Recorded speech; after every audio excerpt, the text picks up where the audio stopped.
For now, can we get the slow clap going for our next storyteller, Dan B? Woo!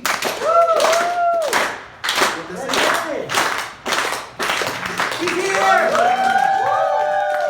I should ask people before I move this music stand away. How's that? Sure, I have some marching band music to play. A week from Sunday is one of the most sacred and meaningful and solemn holidays of the year for many people in my family. The Superbowl. Yeah. I don't know if it's a passion, a hobby, an addiction, a reflection of a sick culture, an appreciation of a beautiful sport. I don't know. You know, on a list of the top 10 most watched shows ever on television, 9 of those shows are Super Bowls, and 1 was the Apollo 11 moon landing. And I know what my father, a very passionate man, would have said about that. He would have said, "Why would you want to watch a couple guys on a spaceship when there's a football game on?" Anyway,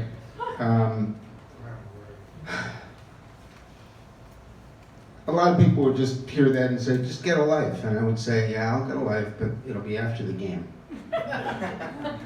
What I've realized over the years is that being a fan and watching the Super Bowl brings out a lot of memories with friends and family members, and somehow, let's be serious, intersects with a lot of issues that people care about.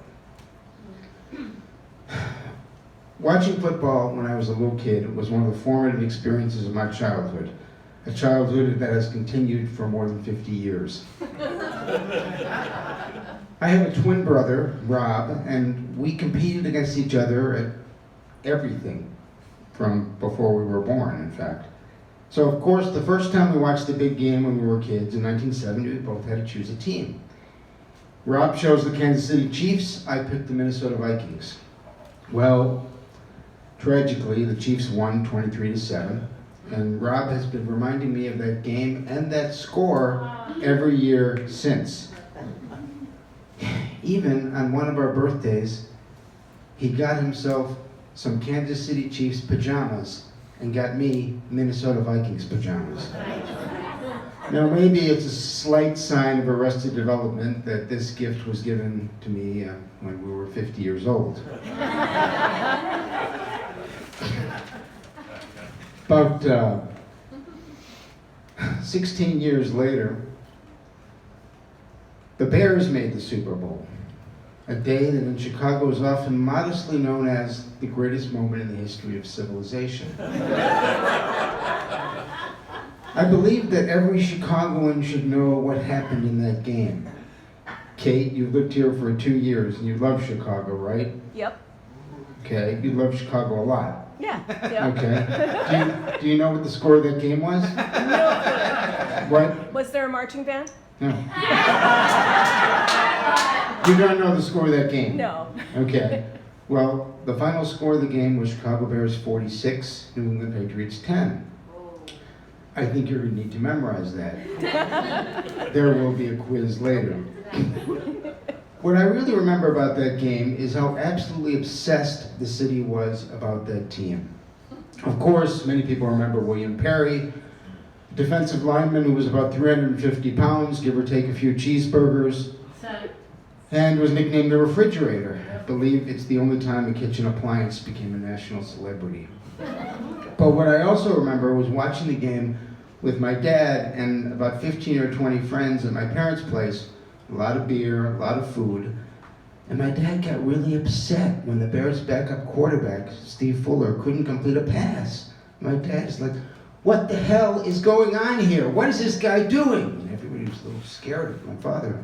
And I paused and with hopefully good timing, I said, "Dad, it's the Super Bowl and the Bears are winning 44-3. Let it go."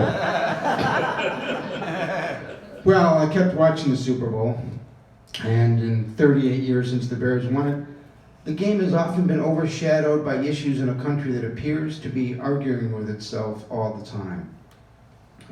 First, the NFL promoted the military during the Iraq War. This was more about the league than the flag. There was a big controversy about something called wardrobe malfunction, when a nipple was shown, a woman's nipple was shown on national TV, causing many people to go ballistic. And then 2 minutes later, they went into another room, locked the door, and watched highlights of it again. The moral majority, folks, the moral majority. And later, players protested police brutality during the national anthem, which was their right, and some politicians abused their rights and claimed that the players were being unpatriotic. Yeah. Now, I don't know if you've heard about this week, but this week there's a story about how a bunch of Americans, claim that Taylor Swift, who is dating Kansas City Chiefs star Travis Kelce, is somehow involved in a conspiracy with Joe Biden to rig the outcome of the game and eventually the election.